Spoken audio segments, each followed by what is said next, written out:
So I'm going to talk about this project that I've been working on for the last couple of years or so, and it's quite a large project involving quite a lot of people, funded by the Arts and Humanities Research Council, and it's called Box Office Bears, and we're focusing on early modern animal baiting in England. So the first thing to establish is, what is animal baiting? Well, this is the pitting of one animal against another for human entertainment. And bear baiting is the most well-known version of it. And you can see here in this picture, we've got the bear surrounded by the dogs that are being pitted against it. And this is an image from 1521.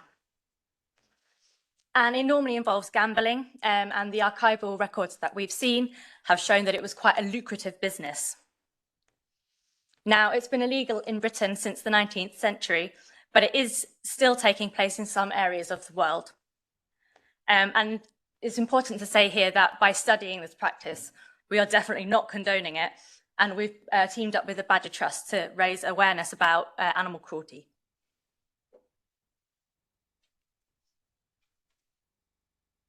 So early modern England, we're talking about the 16th and 17th century. This is the time that most people know the theatre was very big in England.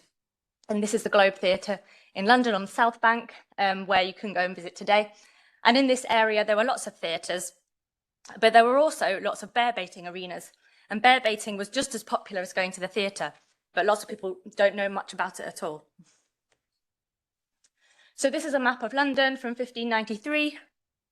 And this area here is where the theatres and the baiting were taking place.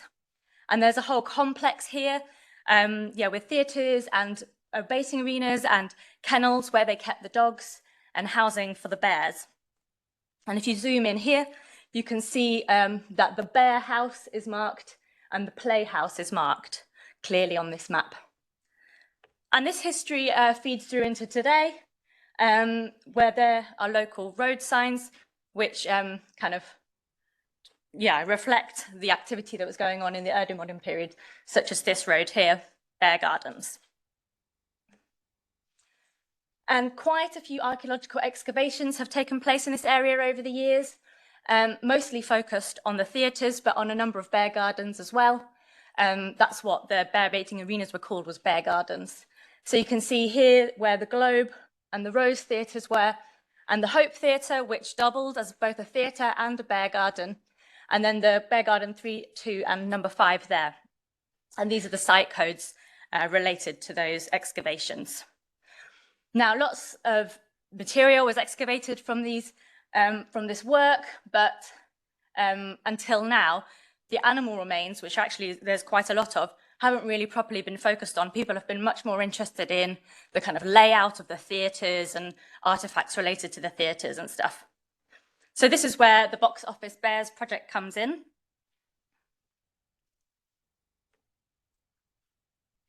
So the aim of the project was to bring together archival and archaeological information about bear baiting in this area, to record new data from animal bone assemblages excavated from sites on Bankside, and collect and analyse new data using isotope analysis and ancient DNA. And ultimately, the idea is to understand more about the animals that were involved in baiting. And there were 3 main areas of focus in the project. The University of Nottingham and the British Geological Survey is where I've been based, and I've been doing the zooarchaeological work and the isotopic work. But we also have a team based at the University of Oxford doing ancient DNA, and some colleagues at the University of Roehampton who are focusing on archives and performance. And it's been really, really interesting actually working with theatre historians on this. It's a kind of interdisciplinarity that I've never experienced before, and incredibly valuable. But today I'm just going to focus on the zooarchaeological side and the isotopic side. And these are the kinds of questions that we've been asking with zooarchaeology and isotopes. So which animals were involved in baiting? What about their age and stature? What kind of injuries were they sustaining? And what were they eating, and where did they come from, which are the kind of isotopic questions. So here's the Bob team. We're quite large. So me and Hannah have been working on the zooarchaeology and isotopes. Hannah is the PI of the project. And the isotopes also, we've been working alongside Angela and Jane at BGS. Sophie and Gregor have been working on the ancient DNA, and Cal and Andy, Liam and Harvey are working more on the kind of archival animal studies side of things. Okay, so I'll give a little bit of background into the zooarchaeological work I've done. Here I've split the material between the theatre sites and the bear garden sites, NISP at the top, M&I at the bottom. And you'll see that there's actually quite a different signature between the material at the Rose and the Globe and the bear gardens, where we have a large proportion of dog remains and equid remains. And this is also reflected in M&I as well. So there's a large focus on the dogs that were involved in baiting. And now I'm going to talk a little bit more in depth about the dogs specifically. And we know that the bears were brown bears, and these have been confirmed using ancient DNA, but there's actually not tons and tons of bear remains that have been found.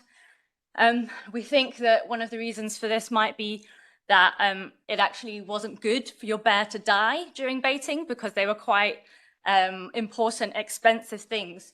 So you would kind of set it up so that they wouldn't get so injured that you had to replace your bear. And we also think that maybe over the years, some of the bear remains may have been taken as souvenirs. You know, it's a kind of exciting thing that people like to take away. So they've not ended up in the animal bone assemblages. Okay, so the dogs. We know that the dogs were almost all adults. And looking at the fusion and the tooth wear data, it looks like the majority of them were over 2 years old, although there are a few younger individuals present. And we also know that there is a focus on adult bears. All of the remains that we do have are from individuals of at least 4 years of age. And the dogs were big. So the blue dots are the Bankside dogs, and the black and grey are from 2 other sites in early modern London. And here's a tibia and a humerus, and you can see that our Bankside dogs plot far at the top of the range. They're massive.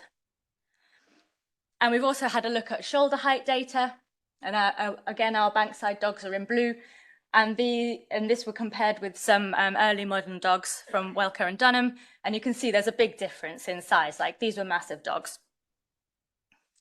And in the archival records, the dogs are referred to as being large mastiff type dogs, and I think we can say that the zooarchaeology does support that. So this is the kind of dog that would have been involved in the baiting. And the dogs did experience trauma.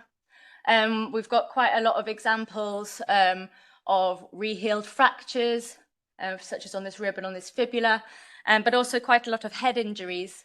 Looks like they've been bashed over the head with a blunt instrument or something, maybe related to the bear kind of bashing them away as they were attacking. And this is just to say that the equid remains, I haven't said much about them, even though there are quite a lot of them. They displayed quite a large amounts of gnawing and butchery, and the reason why this is important will become clear in a second. So we did some carbon and nitrogen work to have a look at what the animals were eating. In the archives, there's mention that the bears may have been fed bread. But actually, this is not supported by our isotopic results. So you can see the dogs and the bears up at the top here, both with quite a carnivorous signature.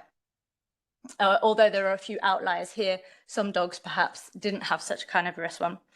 And this is actually more meaty than you would even expect with wild brown bears. As you can see here, here's some modern brown bear data, and they're much more herbivorous. So our dogs and bears are very meaty. And because of the kinds of marks that we're seeing on the horse remains, we're wondering if the reason why there's so much horse in these assemblages is that actually these are what is being fed to both the dogs and the bears. And we know that the dogs and the bears were housed kind of close to each other in kennels and in spaces. And so probably it looks like they're all being given the same kind of diet.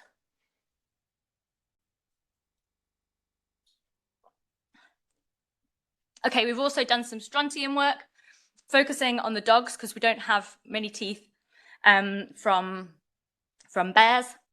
And they're all fairly similar in signature. And unfortunately, the most of them come from this strontium, where could come from many different places, but it does include London. So it may be that the majority of the dogs were actually local. However, there are some outliers. This one lower down here is a slightly more restricted area of origin, but also does include some of London. So again, it could be a relatively local dog. However, there is one, I think, underneath where that. There are some that have higher values, and there's a potential there that they're not actually from London. So it does seem like potentially most of the dogs were probably from the local area, but that there were some that were brought in from further afield. And our archival evidence, we know that some dogs were brought from places like Manchester, because there were deals done to select dogs to send them down to London for baiting. But this isn't shown very obviously in our strontium results. Okay, so to conclude, this is a bit of a work in progress. I've also got some oxygen data that I need to look into as well with the mobility, from the mobility side. But so far, we're looking at that the baiting context seems to have been quite specific in their zooarchaeological signature with a focus on dogs and equids. And it seems like a certain type of dog was specifically chosen for baiting. And when we get our results from the ancient DNA, we'll be able to say whether they might have been specifically breeding them there, and if quite a lot of the dogs may have been related to each other, perhaps. The dogs sustained quite a few injuries, unfortunately. And the dogs and bears were likely fed a very similar meat-based diet, and probably involving quite a lot of equid meat. And these captive brown bears were far more carnivorous than you would expect them to be in the wild. And one thing it would be great to find some other carbon and nitrogen data from captive bears, and I haven't found any yet. So if any of you know of any, do let me know, because it would be really nice to see where they plot in comparison. And the majority of dogs were probably from the local area, but it's likely that a few were being brought from further afield. And that's all from me. If you want to find out more about the project, we have a website. I've only been able to talk about a small fraction of the project today. We've got lots of videos and blogs and stuff on the website, and our theatre historians have been organising workshops, performance workshops and things related to the topic. So lots of exciting stuff happening.